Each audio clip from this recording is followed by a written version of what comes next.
साथ तुमने अब्बा को जनरल वार्ड में दाखिल करवाया, अफोर्ड नहीं कर सकते थे तो कोई बेहतर जगह तो हो सकती थी। तुमने उनके इलाज में कोई कोताही नहीं की, और अच्छा इलाज सिर्फ महंगे हॉस्पिटल्स में नहीं होता। मेरे अब्बा एक इगोइस्टिक आदमी है, कभी भी तुम्हारे घर नहीं रहेंगे। सॉरी रबाब, इस वक्त मेरे पेरेंट्स को मेरी ज़रूरत है और मैं उन्हें नहीं छोड़ सकता। रुबाब के ना चाहते हुए भी अदील का कांटेक्ट घर वालों से हो ही जाएगा, और यहाँ हम देखेंगे कि अदील अब्बा की तबीयत सुनकर बहुत ज़्यादा परेशान हो जाएगा और वो रुबाब से यही कहेगा कि मुझे फ़ौरन वापस जाना चाहिए। रुबाब अदील के जाने की वजह से बहुत ज़्यादा गुस्से में आ जाएगी और वो यही कहेगी कि तुम्हें वहाँ जाने की क्या ज़रूरत है। तो ऐसे में अदील को गुस्सा आएगा और वो उससे यही कहेगा कि इस वक्त मेरे माँ बाप को मेरी ज़रूरत है और मैं उन्हें नहीं छोड़ सकता। और यहाँ पर रुबाब अदील की इस बात पर बहुत ज़्यादा गुस्से में आएगी और उससे यही कहेगी कि तुम्हारी मिडिल क्लास मेंटेलिटी कभी भी खत्म नहीं हो सकती, तुम अपने वालिद को यहीं लेकर आ जाओ। तो ऐसे में हम देखेंगे कि अदील उसे यही कहेगा कि मेरे वालिद बहुत ज्यादा इगोइस्टिक हैं और वो कभी भी यहाँ नहीं आएंगे। अदील और रुबाब फौरी तौर पर पाकिस्तान वापस आ जाएंगे और यहाँ आने के बाद अदील जब हॉस्पिटल पहुंचेगा तो उसे मुस्तफ़ा पर बहुत ज्यादा गुस्सा आएगा और वो यही कहेगा अब्बा को यहाँ जनरल वार्ड में रखा हुआ है, अगर पैसे नहीं थे तो कम से कम किसी अच्छे हॉस्पिटल में तो ले जा सकते थे।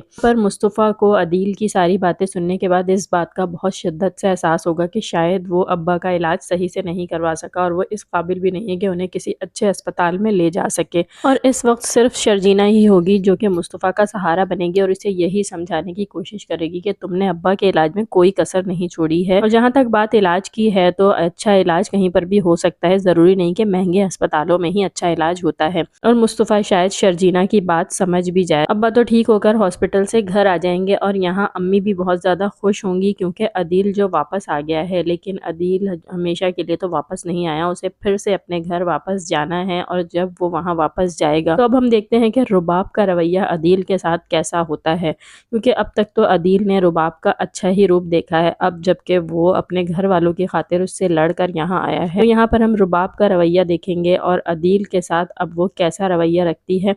आप लोगों को क्या लगता है, क्या रुबाब अब अदील के साथ उसी तरह पेश आएगी जिस तरह पहले आया करती थी, या फिर उसका रवैया उसके साथ चेंज हो जाएगा? अपना कमेंट करके हमें ज़रूर बताइएगा। वीडियो अच्छी लगी हो तो लाइक करें, चैनल को सब्सक्राइब कीजिए और मुझे इजाज़त दीजिए। अल्लाह हाफिज़।